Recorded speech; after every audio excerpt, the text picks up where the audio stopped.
వాడు ఎవడు అదృష్టవంతుడు అంటే హ్యాపీ, ఎటువంటి బాధ లేకుండా హ్యాపీగా వెళ్ళిపోయిన వాడు అదృష్టవంతుడు అంటారు. చనిపోయిన వాళ్ళ ఆత్మ హ్యాపీగా ఉంటుంది, అలాగే వాళ్ళ చుట్టుపక్కల ఉండే వాళ్ళ ఫ్యామిలీ మెంబర్స్ కూడా వాళ్ళ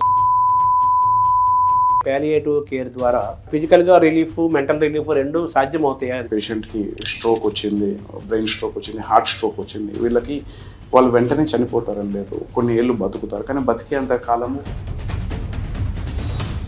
ఒక న్యూరాలజిస్ట్, ఒక పాలియేటివ్ ఫిజిషియన్ ఇద్దరు కలిసి కట్టుగా పనిచేస్తే పేషెంట్ కేర్ అనేది చాలా బెటర్ అవుతూ ఉంటుంది. చిన్నపిల్లల క్యాన్సర్ వస్తే ఇంకా తీవ్రంగా ఉంటుంది. తల్లి తండ్రి వాళ్ళు చేసే పని మీద పెట్టలేరు, ఉద్యోగం చేయలేరు. ఒక పెద్ద టాప్ హీరో, పెద్ద ప్రొడ్యూసరు ఈ పాలియేటివ్ కేర్ వాళ్ళకి అందించడం వల్ల వాళ్ళు ఒక హ్యాపీగా వాళ్ళు వెళ్ళిపోయారు అని కూడా నేను విన్నాను. మీరు అన్నట్టుగా పేరు తీయట్లేదు, కానీ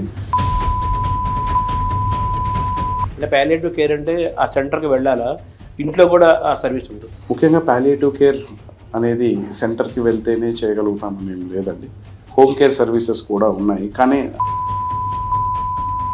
99% జనాలకి తెలియలేదు. కానీ ఇప్పుడు యాక్చువల్లీ పాలియేటివ్ కేర్ హోమ్లో కూడా మనం ప్రొవైడ్ చేయొచ్చు. నమస్కారం, మనతో పాటు డాక్టర్ ప్రణీత్ గారు ఉన్నారు. డాక్టర్ ప్రణీత్ గారు పాలియేటివ్ కేర్ స్పెషలిస్టు, ఆ యూనిట్కి ఇన్ఛార్జిగా ఉన్నారు బసవతారకం క్యాన్సర్ ఆసుపత్రిలో. ఈ పాలియేటివ్ కేర్ అనేది చాలా ముఖ్యమైన సబ్జెక్టు.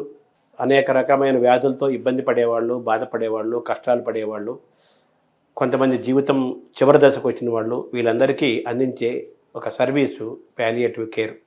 అంటే ఒక సాంత్వన, ఒక ఉపాసన, ఒక ప్రశాంతత వాళ్ళకి మానసికంగాను శారీరకంగాను ఇచ్చి చాలా సుఖంగా వాళ్ళు ఉండేటట్టు చేసేదే పాలియేటివ్ కేర్. మాలో మనం ఆర్ట్ ఆఫ్ లివింగ్ అంటాం కదా, ఇదేంటంటే ఇది ఆర్ట్ ఆఫ్ లీవింగ్, సుఖంగా వెళ్ళిపోవటం, సుఖ ప్రసవం అంటారు. బాగా బేబీ పుట్టినప్పుడు చాలా సుఖంగా పుట్టాలి, పుట్టిన తర్వాత బాగుండాలి అంటారు. ఇదేంటంటే మనిషి వెళ్ళిపోయేటప్పుడు కూడా చాలా హ్యాపీగా, ఆనందంగా, కూల్గా, ప్రశాంతంగా వెళ్ళాలి. ఆ ఉండేటట్టుగా డిజైన్ చేసిన కోర్సే పాలియేటివ్ కోర్స్. ఇందులో మెడిసిన్స్ అందిస్తారు, అలాగే ఫిజికల్గా సర్వీస్ చేస్తారు, మెంటల్గా వాళ్ళని కౌన్సిలింగ్ చేస్తారు. అనేక మార్గాలు ఉన్నాయి. ఇది అనేక వయసుల వాళ్ళకి, అనేక జబ్బుల వాళ్ళకి, అనేక దశల్లో ఇవ్వాల్సిన ఒక కోర్సు, ఒక ప్రత్యేకమైన సర్వీసు. ఇది ఒక ప్రత్యేకమైనది. ఈ పాలియేటివ్ కేర్ గురించి అవేర్నెస్ ఇంకా చాలా తక్కువగా ఉంది ప్రజల్లోనూ, వైద్య రంగాల్లోనూ కూడా. పాలియేటివ్ కేర్ యొక్క పట్ల అవగాహన పెరగాలి, అవేర్నెస్ పెరగాలి. పాలియేటివ్ కేర్ అంటే ఏంటో తెలుసుకుందాము, పాలియేటివ్ కేర్ యొక్క ఇంపార్టెన్స్ ఏంటి తెలుసుకుందాము. నమస్కారం. నమస్తే శర్మ గారు. నమస్తే, రెండోసారి కలుస్తున్నాం. Thank you. మనం ప్రారంభంలో అనుకున్నట్టుగా ఆర్ట్ ఆఫ్ లివింగ్, అందరూ ఆర్ట్ ఆఫ్ లివింగ్. ఇప్పుడు పొద్దున్న ఎంత లేచినప్పటి నుంచి పడుకునేంత వరకు ఎంత హ్యాపీగా ఉండాలి, హ్యాపీ గోయింగ్, హ్యాపీ లివింగ్ అంటారు కదా. సో చాలామంది మనకు పాత సామెత కూడా ఉంటుంది, వాడు ఎవడు అదృష్టవంతుడు అంటే హ్యాపీ, ఎటువంటి బాధ లేకుండా హ్యాపీగా వెళ్ళిపోయిన వాడు అదృష్టవంతుడు అంటారు. సరే, మనిషికి అది అందరికీ కష్టము. చాలామందికి ఏదో ఒక ఇబ్బందులు వస్తాయి, బాధలు వస్తాయి, పెయిన్స్ వస్తాయి, బాడీకి ఉంటాయి, మైండ్కి ఉంటాయి. సో ఈ ఆర్ట్ ఆఫ్ లివింగ్ కాకుండా దీన్ని ఆర్ట్ ఆఫ్ లీవింగ్గా మనం భావించాల్సి వస్తే, is art of living the correct word for this palliative care? డెఫినెట్గా సార్, మీరు అన్నట్టుగా సుఖంగా మనం సుఖప్రసవం అయింది, తల్లి బిడ్డ క్షేమంగా ఉన్నారు అని చెప్తాం. అలాగే మనిషి వాళ్ళ ప్రస్థానంలో వెళ్ళేటప్పుడు మంచి చావు చనిపోయారు, ఇబ్బంది పడకుండా చనిపోయారు అంటే చనిపోయిన వాళ్ళ ఆత్మ హ్యాపీగా ఉంటుంది, అలాగే వాళ్ళ చుట్టుపక్కల ఉండే వాళ్ళ ఫ్యామిలీ మెంబర్స్ కూడా వాళ్ళు చాలా హ్యాపీగా ఫీల్ అవుతారు.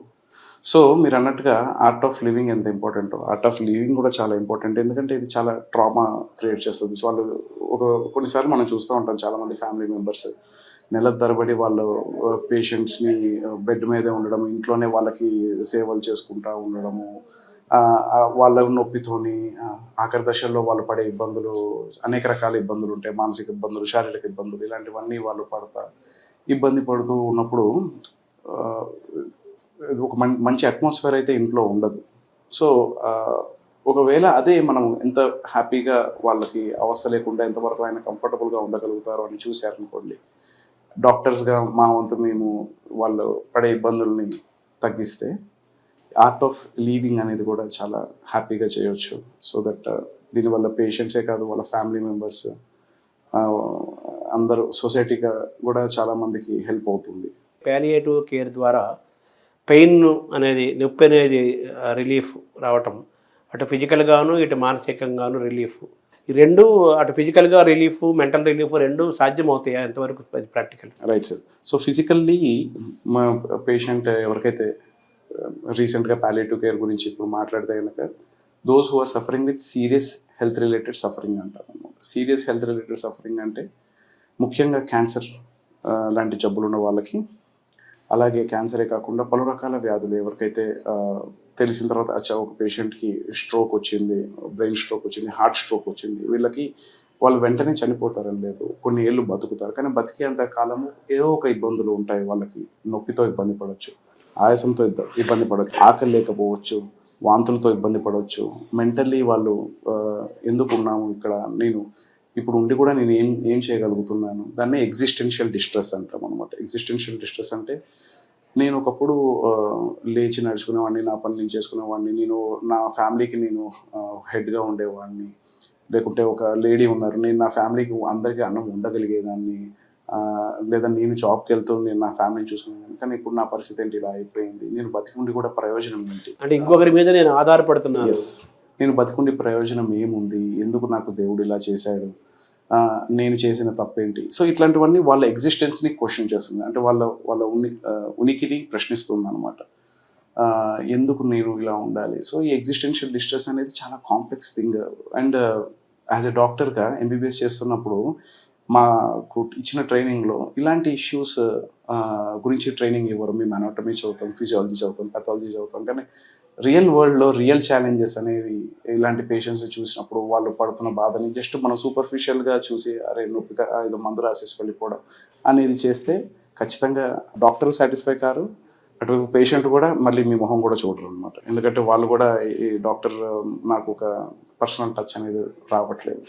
అది రావాలి అంటే we need to think from the patients perspective as well. వాళ్ళు పడుతున్న ఇబ్బందులు మనము, మీరు ఏదో విధంగా వాళ్ళని తీర్చేస్తారు, వాళ్ళు అడిగిన క్వశ్చన్స్ అన్నిటికీ మన దగ్గర ఆన్సర్స్ ఉంటాయని కాదు, కానీ అట్లీస్ట్ ఒక వినే హృదయం ఉండాలి, వాళ్ళని అర్థం చేసుకునే విధంగా ఉండి వాళ్ళతో కొంచెం ఎంతో కొంత ఓపికతో ప్రేమతో ఉంటూ వాళ్ళు పడుతున్న ఇబ్బందులను తగ్గించడంలో ఆ పర్టికులర్ స్టెప్ మీరు వేయగలిగితే కనుక అక్కడ మీకు ఎంత మెడిసిన్ మీరు చదువుకునే ఎంత నాలెడ్జ్ మీకు ఉన్నా కానీ ఈ స్టెప్ వేయకపోతే మనం సక్సెస్ అవ్వడానికి ఈజీ కాదు. అంటే పాలియేటివ్ కేర్ ఏ వ్యాధులతో వచ్చిన వాళ్ళకి అందిస్తారు, ఎప్పుడు అందిస్తారు? So serious health related suffering ఎలాంటి ఇబ్బందులు, ఎలాంటి వ్యాధుల్లో ఉన్నాయి అలాంటివన్నీ అండి. మెయిన్గా వచ్చేసి క్యాన్సర్ వ్యాధికి 20 ఏళ్ళుగా ఇండియాలో క్యాన్సర్ వ్యాధి చుట్టూ పాలియేటివ్ కేర్ జరుగుతుంది. కానీ ఇప్పుడు రీసెంట్గా పాలియేటివ్ కేర్ ఇంకా వివిధ వ్యాధుల వైపు విస్తరిస్తున్నారు. హార్ట్ ఫెయిల్యూర్ పేషెంట్స్ ఉంటారు మన దగ్గర చాలామంది, వాళ్ళకి స్టెంట్లు వేశాక తర్వాత చాలా ఆయాసంతో సఫర్ అవుతూ ఉంటారు. వాళ్ళకి మెడిసిన్ లిస్ట్ చూస్తే 18 మెడిసిన్స్ నుంచి 20 మెడిసిన్స్ దాకా ఉంటాయి, వాళ్ళు టైం టు టైం తీసుకుంటూ ఉండాలి. సో దీన్ని మనం పిల్ బర్డెన్ అంటాం అనమాట. అంటే ఇన్ని మెడిసిన్స్ వేసుకుని మింగడానికి అన్నం కన్నా ఎక్కువ ట్యాబ్లెట్లు అయిపోతున్నాయి నాకు. సో ఈ పిల్ బర్డెన్తో బాధపడుతున్నారు. ఎవరికైతే ఇంకా హార్ట్ ఫెయిల్యూర్, కిడ్నీ సంబంధించిన రుగ్మతలు, ఊపిరితిత్తులకు సంబంధించిన సమస్యలు, ఇంటర్స్టిషియల్ లంగ్ డిసీజెస్ అంటాము, క్రానిక్ అబ్స్ట్రక్టివ్ పల్మనరీ డిసీజ్ అంటాము, స్మోకర్స్లో మనం చూసే వ్యాధులు, ట్యూబర్క్లోసిస్, ఇంకా బ్రెయిన్కి సంబంధించిన రుగ్మతలు, మెయిన్గా స్ట్రోక్, డెవలప్మెంటల్ డిజార్డర్స్, చిన్నపిల్లలు సెరిబ్రల్ పాలసీ ఉంటారు అన్నమాట. వాళ్ళ జాయింట్స్ అన్ని కాంట్రాక్చర్స్లో ఉంటాయి, లేచి నడవడం ఇబ్బందిగా ఉంటుంది. సో అన్ని రకాల వ్యాధుల్లో ఎవరికైతే ఖచ్చితమైన క్యూర్ అంటూ లేదో ఉన్నంతకాలము కొంచెం ఇబ్బంది పడుతూ ఉంటారు. అట్లాంటి ఖచ్చితమైన క్యూర్ లేనిది ఇలాంటి వ్యాధులన్నిటికీ పాలియేటివ్ కేర్ అప్లై అవుతుంది. అంటే మామూలుగా ఈ ఫిజికల్గా డిసీజెస్ మీరు చెప్పినవన్నీ డిజార్డర్స్ ఆర్ డిసీజెస్ అన్నీ కలిపి సిండ్రోమ్స్, ఎస్, సో ఇవన్నీ కలిసి ఉన్నాయి చెప్పారు మీరు. మామూలు మానసికమైన ఇబ్బందులు, జబ్బులు కూడా రోగులు కూడా ఉంటారు, చాలామంది ఉంటారు కదా, వాళ్ళకు కూడా పాలియేటివ్ కేర్ ఉందా? ఎస్ అండి. సో మానసిక సంబంధించిన వ్యాధులకు ఎవరికైతే వాళ్ళు చాలామందికి పాలియేటివ్ కేర్ ముఖ్యంగా చాలా అవసరం. ఎందుకంటే డిమెన్షియా పేషెంట్స్, అల్జీమర్స్ పేషెంట్స్ వీళ్ళందరూ మన ఇళ్ళలో చూస్తూ ఉంటాము. మన తల్లిదండ్రులు, తాతలు ఇలాంటి వాళ్ళు మతిమరుపు అనేది మొదలవుతుంది. తర్వాత వాళ్ళు తిన్నారా లేదా వాళ్ళకు గుర్తుండదు, ఆకలి వేస్తుందని కూడా చెప్పడం, నోరు తెరిచి అడగడం తెలియదు, నీరు తాగాలని నోరు తెరిచి అడగడం తెలియదు, వాళ్ళకి నొప్పి వచ్చినా వాళ్ళు వ్యక్తపరచలేరు, వాళ్ళు మునుగుతూ ఉంటారు, ఎప్పుడు చూడండి మునుగుతూ ఇలా ఇబ్బంది పడుతూ ఉంటారు. సో ఇట్లాంటివన్నీ మనము ఇన్నాళ్ళు సొసైటీలో పెద్దగా పట్టించుకోలేదు. దాన్ని ముసలోళ్ళు కదా వాళ్ళు పక్కన కృష్ణరామ అని ఉండకుండా ఎందుకు ఇట్లా సతాయిస్తున్నారని వాళ్ళని కూడా ఒక అవుట్ క్యాస్ట్ చేసేసాము. కానీ ఇప్పుడు గ్రాడ్యువల్గా మనం కూడా అటువైపు మూవ్ అవుతా ఉన్నాం, మన ఏజ్ కూడా పెరుగుతూ ఉంది. సో దీని రికగ్నిషన్ వచ్చిందండి. Now people are trying to understand ఇది చాలా ఇంపార్టెంట్. ఇలాంటి కండిషన్స్లో కూడా వీళ్ళకి పడే వేదనను అర్థం చేసుకోవాలని. అంటే సైకియాట్రిస్ట్ మీదనే డెవలప్ అయ్యేది, డిపెండెంట్ అయ్యేది కాదండి. ఇది ఒక న్యూరాలజిస్ట్ సైకియాట్రిస్ట్ ఎంటైర్లీ చూడగలిగే కండిషన్ కాదు. ఎందుకంటే వీళ్ళు నొప్పి ఎలా వీళ్ళు అసెస్ చేయాలి, వీళ్ళలో ఏ type of pain scale apply చేయాలి, వీళ్ళ బాడీ లాంగ్వేజ్ ఎలా ఉంది, వాళ్ళ బ్రీతింగ్ ప్యాటర్న్ ఎలా ఉంది, వాళ్ళ ఫేషియల్ ఎక్స్ప్రెషన్ ఎలా ఉంది, ఇలాంటివి మీరు క్లీన్గా అబ్జర్వ్ చేసి అచ్చా వీళ్ళకి నొప్పి ఇంత లెవెల్లో ఉంది అని చెప్పి నొప్పికి అప్పుడు మందులు ఇవ్వడము.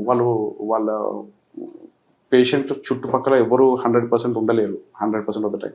సో వాళ్ళు ప్రమాదకరమైన పనులు చేయకుండా ఎట్లా ఉండాలి, అట్లాగే ఇవన్నీ చూస్తా వాళ్ళ రికవరీకి, వాళ్ళ డిసీజ్ కంట్రోల్ కోసం ఏదైతే చేయగలుగుతామో, ఇప్పుడు ఆల్జిమర్స్ కోసం ఏదైనా వేరే ట్రీట్మెంట్ ఆప్షన్స్ ఏమైతే ఉన్నాయో, ఒక న్యూరాలజిస్ట్ ఒక పాలియేటివ్ ఫిజిషియన్ ఇద్దరు కలిసి కట్టుగా పనిచేస్తే పేషెంట్ కేర్ అనేది చాలా బెటర్ అవుతూ ఉంటుంది. సో ఈ విషయాన్ని ఇంకా మనము జనాల్లోకి తీసుకువెళ్ళాలి. గవర్నమెంట్స్ కూడా దీన్ని అర్థం చేసుకోవాలి. ఇప్పటిదాకా పాలియేటివ్ కేర్ని ఒక క్యాన్సర్కి మాత్రమే పరిమితం చేశారు, క్యాన్సర్ హాస్పిటల్స్లోనే చేశారు. ఇంకా మన ఇండియన్ గవర్నమెంట్ మెడికల్ కాలేజెస్లో ఒకే ఒక మెడికల్ కాలేజ్లో పాలియేటివ్ కేర్ స్టార్ట్ అయ్యింది. ఉస్మానియాలో ఎంఎన్జే క్యాన్సర్ హాస్పిటల్ ఉంది, కానీ ఒక మెడికల్ కాలేజ్లో పాలియేటివ్ కేర్ విభాగాలు ఎక్కడా లేవు. ఎయిమ్స్లో ఉన్నాయి, గుజరాత్ క్యాన్సర్ రీసెర్చ్ ఇన్స్టిట్యూట్లో ఉన్నాయి, క్యాన్సర్ హాస్పిటల్స్లో ఉన్నాయి. ఎయిమ్స్లో కూడా క్యాన్సర్ విభాగంలోనే పాలియేటివ్ డిపార్ట్మెంట్ ఉంది, కానీ వాళ్ళు వేరే విభాగాల్లోకి చాలా విస్తరించాలి ఇంకా.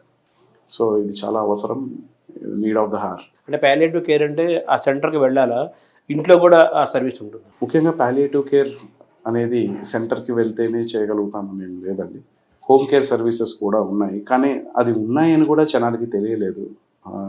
99% జనాలకి తెలియలేదు. కానీ ఇప్పుడు యాక్చువల్లీ పాలియేటివ్ కేర్ హోమ్లో కూడా మనం ప్రొవైడ్ చేయొచ్చు.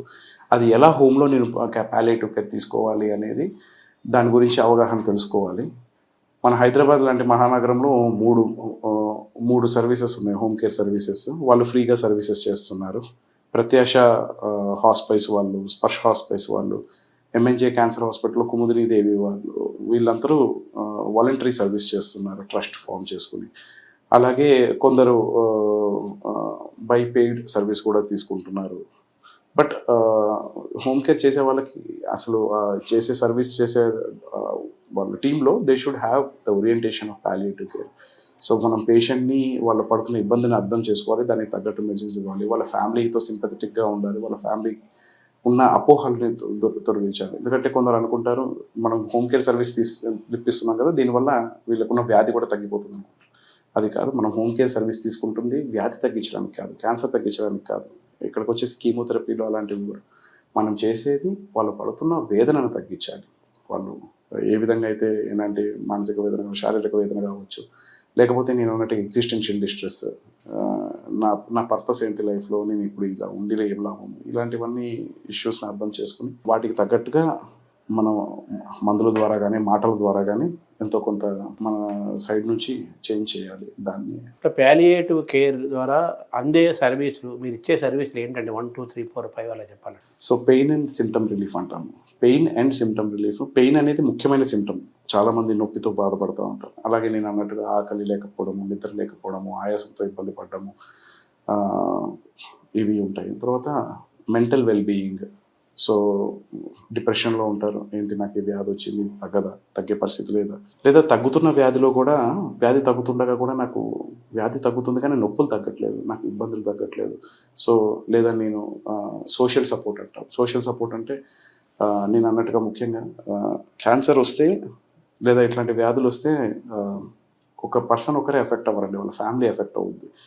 ఉద్యోగం చేసుకునే తండ్రికి వచ్చింది అనుకోండి, వైఫ్ ఇల్లు వదిలేసి రావాలి, తనతో పాటుగా ఉండాలి, పిల్లలు వాళ్ళ ఎడ్యుకేషన్కి కష్టమవుతూ ఉంటుంది.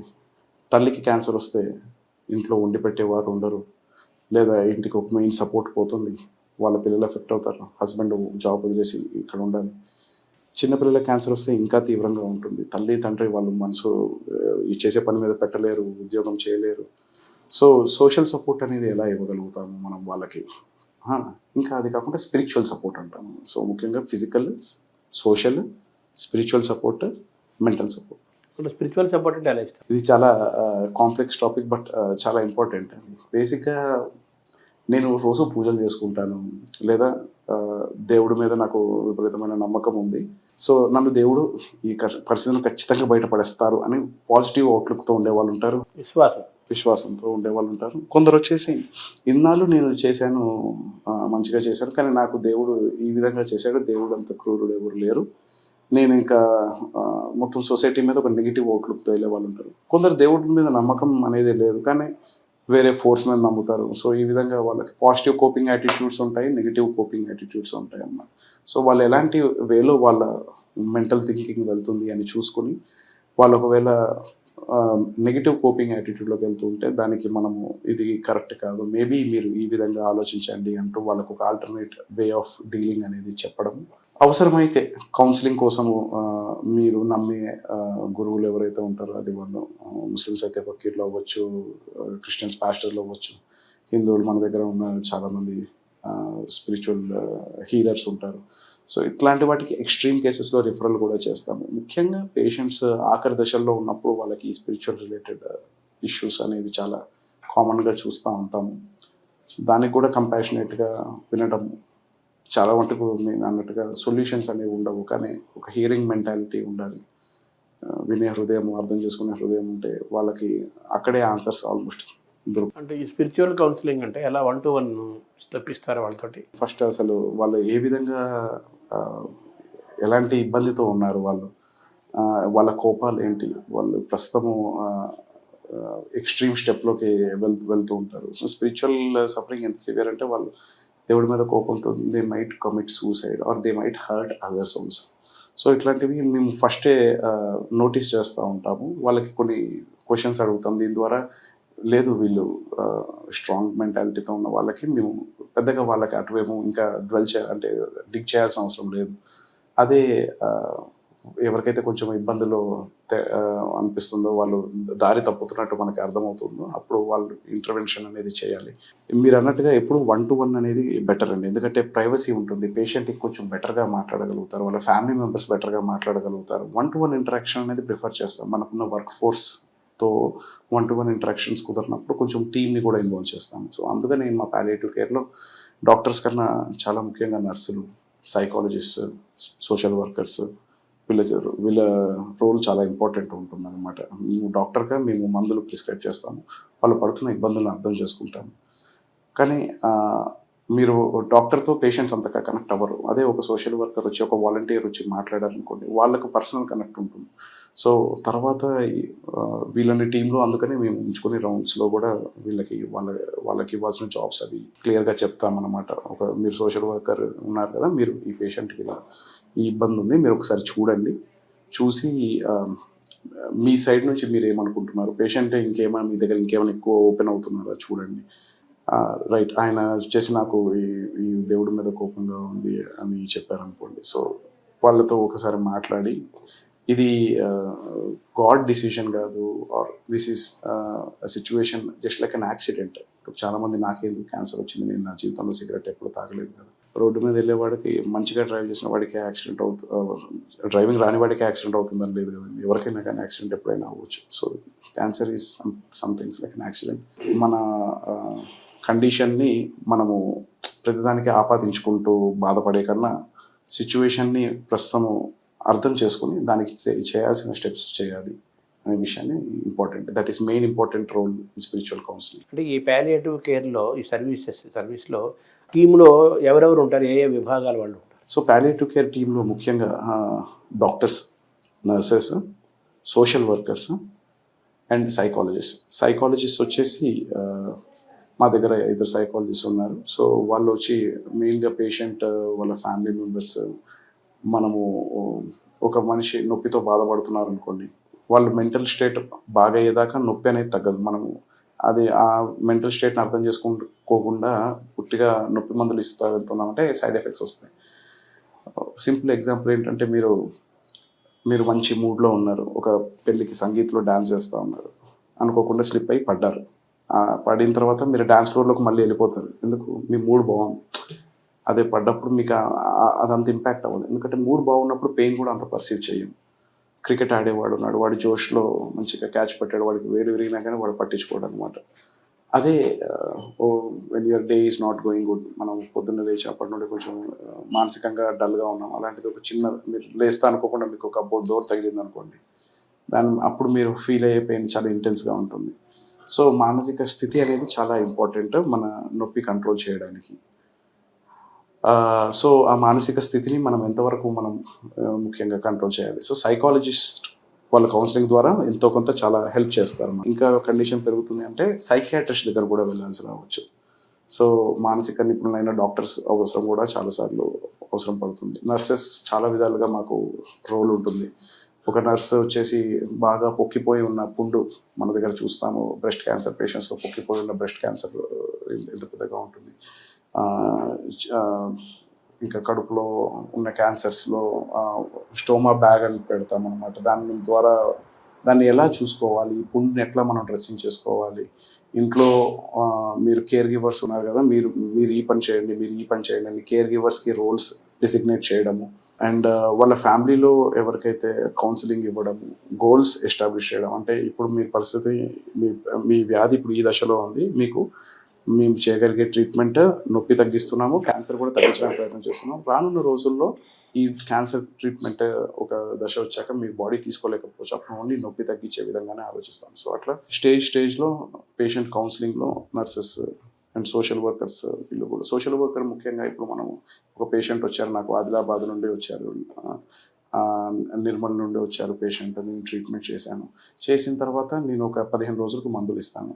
తర్వాత పేషెంట్ చాలా మటుకు బెడ్ మీదే ఉంటారు. ఇప్పుడు సోషల్ వర్కర్ ఏ విధంగా పనిచేస్తారంటే, సోషల్ వర్కర్ దగ్గరలో ఉన్న పాలియేటివ్ కేర్ సెంటర్స్ ఎక్కడ ఉన్నాయి వాళ్ళకి అలర్ట్ చేసి పేషెంట్ డీటెయిల్స్ అక్కడ పంపించి వాళ్ళతో మాట్లాడి, వీళ్ళకి ఈ మందులు అవసరం ఉంది, ఇవి దొరుకుతున్నాయా మీ దగ్గర, దొరకట్లేదా, లేకపోతే దొరకాలంటే ఏ విధంగా చేయాలి. అలాగే పేషెంట్ ఇక్కడ ఉన్నప్పుడు వాళ్ళకి ఏదైనా కన్సల్టేషన్స్లో హెల్ప్ చేయడము, మీకు ఈ విభాగాల్లో వెళ్ళి వాళ్ళని కలవడము, ఇంకా వాళ్ళ సోషల్ కండిషన్ ఏంటి, నేను ఇందాక అన్నట్టుగా హస్బెండ్ వైఫ్ ఇట్లా క్యాన్సర్ వస్తే మొత్తం వదిలేసుకుని మీరు ట్రీట్మెంట్ కోసం రానక్కర్లేదు, ఏ విధంగా ఇంట్లో చూసుకుంటాం, మీ బండిని ముందుకు కదిలిస్తే మీరు ఏ విధంగా ముందుకు వెళ్తారు అని అర్థం చేసేలాగా సోషల్ వర్కర్ కూడా హెల్ప్ చేస్తారు అన్నమాట.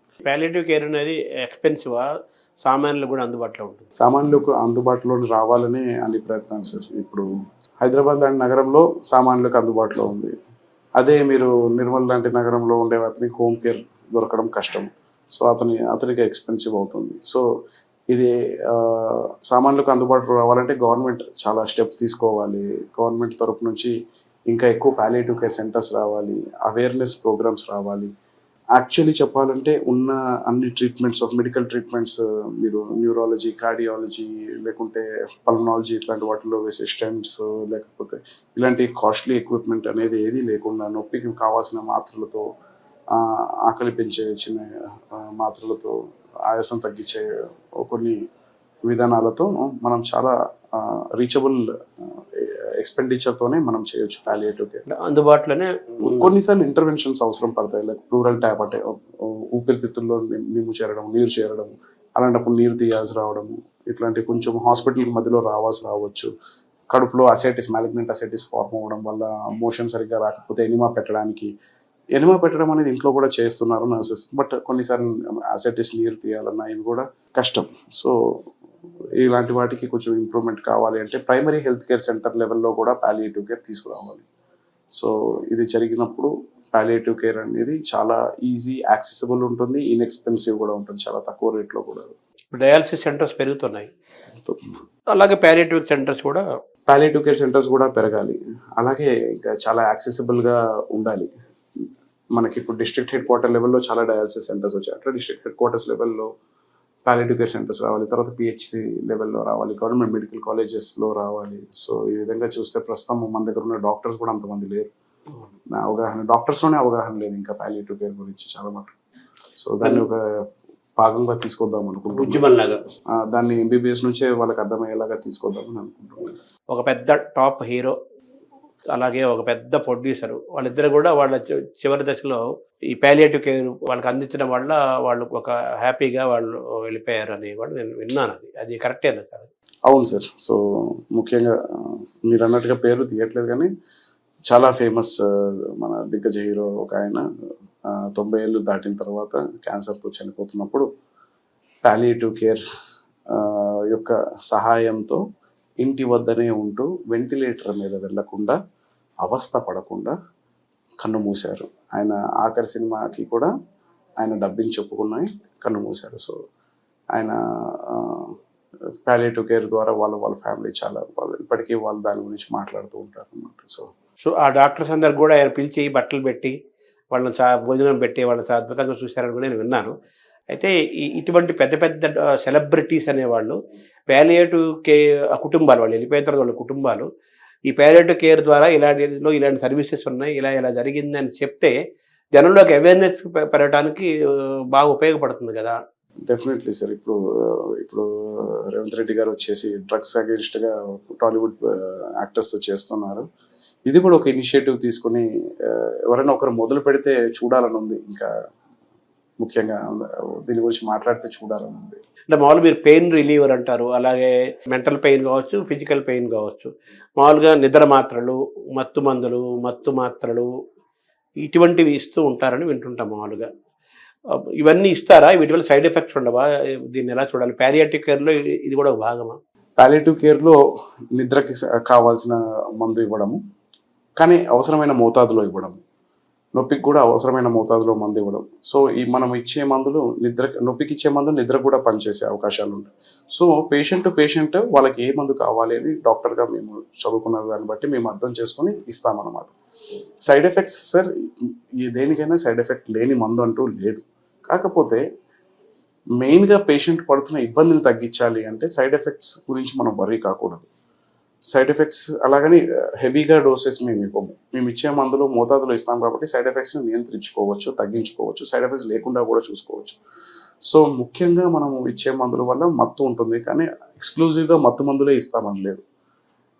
మేము యూజువల్లీ యూజ్ చేసే మందులు మార్ఫిన్, ఫెంటనిల్ అని మందులు ఉంటాయి. వచ్చేసి NDPS, national drugs and psychotropic substances act, narcotic drugs and psychotropic substances act కిందకు వస్తుంది అనమాట. సో ఈ మందులు అబ్యూస్ చేసే పొటెన్షియల్ ఉంది. సో అలాగనేసి ఆ భయంతోనే చాలామంది డాక్టర్లు వాడడానికి భయపడుతున్నారు. ఎందుకంటే ఎన్డీపీఎస్ యాక్ట్ ఉంది, మనం సరిగ్గా మెయింటైన్ చేయకపోతే అనవసరమైన పేపర్ వర్క్, మళ్ళీ ఆన్సర్ చెప్పాల్సి రావచ్చు. అసలుకి ఈ మధ్య బయట కూడా చూస్తూ ఉన్నాం, పబ్బుల్లో అక్కడ ఏ డ్రగ్స్ దొరికితే ఎన్డీపీఎస్ యాక్ట్ వేసేస్తున్నారు అని. సో అది వేరు సార్, అది అబ్యూస్ కోసం చేసేది, అది అడిక్షన్ కోసం వాళ్ళు కాదు. ఇక్కడ వచ్చేసి పేషెంట్స్ సఫరింగ్లో ఉన్నారు. పేషెంట్స్కి అవసరం కొద్దీ మనం వాడుతున్నాము, మెడికల్ యూజ్ కోసం వాడుతున్నాము. సో ఇలా మెడికల్ యూజ్ కోసం మీరు ప్రాపర్ డాక్యుమెంటేషన్తో వెళ్ళినప్పుడు ఎన్డీపీఎస్ యాక్ట్ అనేది మీకు హెల్ప్ చేస్తుంది, కానీ మిమ్మల్ని ఇబ్బంది పెట్టదు. సో ఈ వీడియో ద్వారా చూస్తున్న డాక్టర్స్ కానీ ఎవరైనా మెడికల్ ప్రొఫెషనల్స్ కూడా మీకు హెల్ప్ చెప్పదలుచుకుంది ఏంటంటే, ఎన్డీపీఎస్ యాక్ట్ అనేది డాక్టర్స్కి హెల్ప్ చేయడానికి, మీరు పేషెంట్కి అవసరం కొద్దీ మీరు ఈ యాక్ట్ గురించి మీరు భయపడకుండా దాని గురించి అర్థం చేసుకుని వాళ్ళ పేషెంట్కి కావాల్సిన మెడిసిన్స్ మీరు తగిన మోతాదులో ఇవ్వాలి. ఇచ్చినప్పుడే మీ దగ్గర పేషెంట్ సాటిస్ఫాక్షన్గా వాళ్ళు ఆఖరి రోజుల్లో ఇబ్బంది పడకుండా ఉంటారు. అంటే ఈ పాలియేటివ్ కేర్లో ఓన్లీ చదువుకునే వాళ్ళే వస్తారా? ఎక్కువ వాళ్ళే కనిపిస్తున్నారు కదా, వేరే వాళ్ళు కూడా వస్తున్నారు? పద్మశ్రీ ఎంఆర్ రాజగోపాల్ గారు కేరళలో పద్మశ్రీ పొందిన ఏకైక పాలియేటివ్ డాక్టర్. ఆయన అనెస్థీషియా చేసి వచ్చారు. ఆయన ఇండియాలో మొట్టమొదటి గ్రూప్ ఆఫ్ డాక్టర్స్ ఎవరైతే వచ్చారో పాలియేటివ్ కేర్ 1990లోనే వచ్చారనమాట. పాలియేటివ్ కేర్ విభాగంలో ఇండియాకి తీసుకొచ్చారు. కానీ అనెస్థెటిస్ట్ ఒక్కరే కాదండి, చాలామంది రేడియోథెరపిస్ట్ ఉన్నారు, సైకియాట్రిస్ట్ ఉన్నారు, జనరల్ మెడిసిన్ చేసిన డాక్టర్స్ ఉన్నారు. సో వీళ్ళంతా వాళ్ళు చదివిన డిగ్రీని పక్కన పెట్టేసి పాలియేటివ్ కేర్లో ఉన్న సాటిస్ఫాక్షన్ని వాళ్ళు అర్థం చేసుకుని, దానికి కావాల్సిన నీడ్ అర్థం చేసుకుని ఈ ఫీల్డ్లోకి దిగి ప్రస్తుతం ఈ ఫీల్డ్ ఇంత డెవలప్ అవ్వడానికి ఇండియా వైడ్గా చాలామంది స్టాల్వర్డ్స్ ఈ దారి వేశారు. ముఖ్యంగా నా guide doctor Sushma Bhatnagar, past president of Indian association of palliative care. So ఆమె ఇన్స్పిరేషన్తో నేను వచ్చాను. సో ఇట్లా నేను ఇప్పుడు ఇక్కడ డిఎన్బి పాలియేటివ్ మెడిసిన్ కోర్స్ మా డిపార్ట్మెంట్ నేతృత్వంలో అవుతుంది. సో మేము ఫ్యూచర్గా ఇంకా డాక్టర్స్ని ట్రైన్ చేస్తున్నాం. సంవత్సరానికి 2 డాక్టర్స్కి 3 ఏళ్ళ కోర్సులో ఎన్రోల్ చేస్తున్నాము. ప్రస్తుతానికి 6 మంది డాక్టర్స్ ఆల్రెడీ కోర్సులో ఎన్రోల్ అయి ఉన్నారు. సో ఇట్లా ఇప్పుడు వచ్చేసి 3 years ఎక్స్క్లూజివ్ ట్రైనింగ్ పాలియేటివ్ మెడిసిన్లో జరుగుతుంది. సో కోర్సెస్ ఇంకా పెరగాలి. చాలా అన్ని మెడికల్ కాలేజెస్లో ఆ కోర్సెస్ ఉండాలి.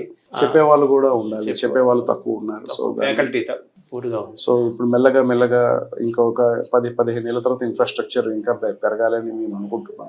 మీకు ఆ కేరళ రాజు గారు కూడా మీకు ఇన్స్పిరేషన్? కేరళ రాజగోపాల్ గారు కూడా, పద్మశ్రీ రాజగోపాల్ గారు కూడా ఇన్స్పిరేషన్. సో నా previous boss doctor Sushma Bhatnagar, వీళ్ళు అందరూ నా ఇన్స్పిరేషన్. వాళ్ళ ద్వారా డిపార్ట్మెంట్లోకి వచ్చాక స్పెషల్లీ మా హెచ్ఓడి డాక్టర్ వసంత్ గారు, మా కరెంట్ సిఇఓ కృష్ణయ్య గారు, చైర్మన్ బాలకృష్ణ గారు, వీళ్ళందరూ మా హాస్పిటల్ అడ్మినిస్ట్రేషన్ చాలా హెల్ప్ చేశారనమాట. కార్పొరేట్ హాస్పిటల్స్ వచ్చిన తర్వాత ఇది చాలా మనిషి రక్తం పీల్చి డబ్బులు పిండే వ్యవస్థ లాగాను, అనవసరంగా టెస్టులు పెంచేసి బిల్లులు అనే ఒక అపోహ కావచ్చు, వాస్తవాలు అన్నీ కలిసి ఉన్నాయి. ఇటువంటి వాతావరణంలో మీరు చెప్తున్న ఈ ప్యాలియేటివ్ కేర్లో ఎక్కువ సర్వీస్ ఓరియంటేషన్ కనిపిస్తుంది కదా.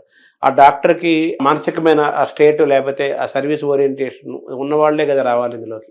Right sir. యాక్చువల్లీ మీరు అంటున్నట్టుగా హాస్పిటల్స్ డబ్బులు పిండేసే విధంగా ఎందుకు ఇలా అవుతున్నాయి అంటే, మనము గోల్స్ అనేది క్లియర్గా ఎస్టాబ్లిష్ చేస్తే పేషెంట్కి డిసిషన్ తీసుకునే విధంగా మీరు హెల్ప్ చేస్తే కనుక ఈ ప్రాబ్లం కూడా రాదు. ఫస్ట్ ఆఫ్ ఆల్ చాలామంది పేషెంట్స్ ఏమంటారు, అరే మీరు ఏదైనా చేసి పేషెంట్ని బతికించండి అంటారు. ఏదన్నా చేసి పేషెంట్ని బతికించాలి అంటే పేషెంట్కి బతికే అవకాశాలు ఉంటే ఖచ్చితంగా ఏదైనా చేయడం కరెక్ట్ అండి. పేషెంట్కి ఎక్కువ రోజులు బతికే అవకాశం లేదు అన్నప్పుడు మనం చేసే ఏ ట్రీట్మెంట్ అయినా కానీ పేషెంట్కి టార్చర్ కావచ్చు. అనవసరంగా హాస్పిటల్లో రోజుల తరబడి పెట్టి బిల్స్ పెంచడం వల్ల పేషెంట్కి టార్చర్, ఫ్యామిలీకి టార్చర్. సో క్లియర్గా పేషెంట్తో మనం కమ్యూనికేట్ చేయగలగాలి.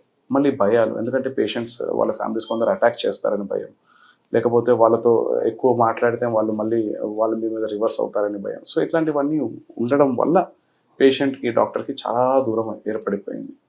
సో ఇప్పుడు దాన్ని మనము రెక్టిఫై చేయాలి. పేషెంట్ ఏ కండిషన్లో ఉన్నారు, గోల్స్ మీరు ఒక డాక్టర్గా ముందు ఎస్టాబ్లిష్ చేసుకోవాలి. పేషెంట్స్ కూడా తెలుసుకోవాలి అనవసరంగా ట్రీట్మెంట్ చేయాలి అని డాక్టర్స్ మీద, వాళ్ళ హాస్పిటల్స్ మీద ప్రెషర్ చేయడము, తర్వాత గొడవలు చేయడం ఇలాంటివి కాకుండా వస్తే దెన్ డాక్టర్స్ కూడా రెడీగా ఉన్నారు. వాళ్ళు పేషెంట్స్ పడుతున్న ఇబ్బందులు వాళ్ళని తగ్గించాలి, సర్వీస్ ఓరియంటెడ్గా రెడీగా ఉన్న డాక్టర్స్ ఉన్నారు.